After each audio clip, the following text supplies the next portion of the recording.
Permiso, mi sargento, buenas noches. Permítame presentarme. Soy el señor Cabo Segundo Pomaquero Wilmer Stalin, inmerso en el curso de ascenso para el inmediato grado superior. En este video vamos a hablar de la unidad 6 del módulo de procedimientos policiales.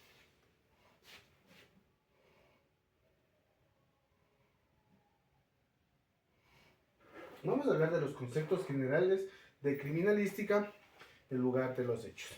Es el espacio o conjunto de espacios físicos donde se presume el cometimiento de un hecho delictivo. También vamos a hablar de la escena del delito, que es el espacio físico contenido en el lugar de los hechos donde se encuentran los elementos probatorios usados o producidos en la comisión de un hecho punible, es decir, donde se ha comprobado que se ha cometido un delito. Por el entorno físico en el que se localiza la escena. Tenemos abierta, que son espacios amplios donde existen lugares que cierran o delimitan, como por ejemplo los parqueos, bosques, etc. También tenemos la que es cerrada, que se trata de lugares donde existen limitudes como paredes, techos, dormitorios, casas, etc. También cubiertas, que son sitios donde únicamente posee techos, como por ejemplo gasolineras y carpas. La descubierta también, que son sitios donde no posee techos, pero sí están delimitados como paredes. También tenemos lo que son escenas descubiertas, por ejemplo estadios y parqueaderos.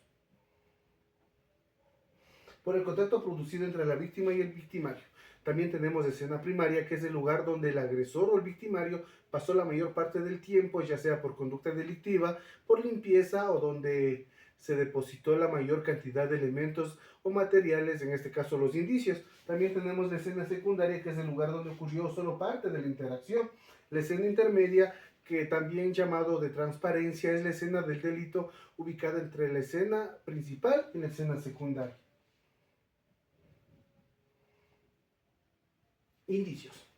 Vamos a hablar sobre los indicios, que son todos aquellos elementos que se pueden percibir por los sentidos, ya sea directo o indirectamente, ya con la utilización de equipos especializados en la escena del delito. Tenemos los objetivos de los indicios, que son identificar al autor o autores del hecho, identificar la participación de los victimarios, autores en el desarrollo de los hechos, también identificar las vías de acceso, también identificar el tipo de lugares, hechos o hallazgos, también reunir las pruebas de la comisión de un delito y también reconstruir la mecánica del hecho, el modus operandi. Clasificación de los indicios. Tenemos por el momento de su producción determinables e indeterminables. Determinables no requiere un análisis, en cambio el indeterminable sí requiere un análisis completo por su relación en el lugar de los hechos. También tenemos asociativos y no asociativos. En los asociativos son los que están relacionados o asociados al hecho. En los no asociativos no tiene relación al hecho, pero puede incidir en alguna manera en el hecho por sus características físicas, orgánicos e inorgánicos. Los orgánicos son los que proceden humana, animal o vegetal, y los inorgánicos son los que de procedencia natural o artificial. Los métodos de fijación. Es la empleación de técnicas que registran las características de situación, tanto general como particular, de un espacio físico. Tenemos la descripción escrita, que es un método narrativo concreto y claro, exacto, donde se describen las características de la ubicación. Y la fijación fotográfica consiste en ilustrar e informar a través de imágenes de forma clara la situación, la ubicación del lugar de los hechos.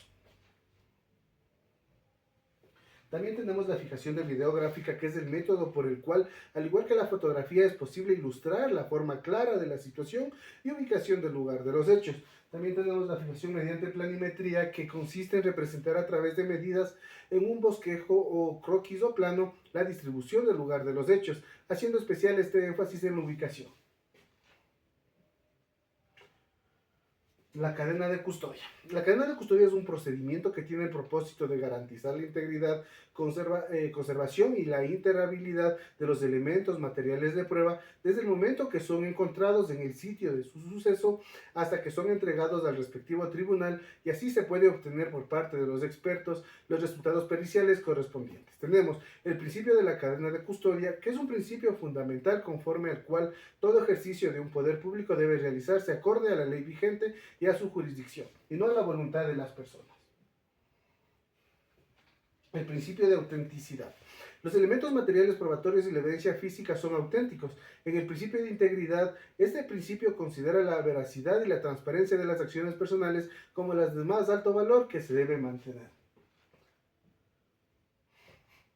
Responsables de la cadena de custodia. Es responsabilidad de todo servidor policial que interviene o tome contacto con la escena del hecho de indicios de conservar la preservación. Es así que culmino con mi exposición, mi sargento, no sin antes desearle éxito en sus delicadas funciones. Me despido de usted, mi sargento. Muchísimas gracias.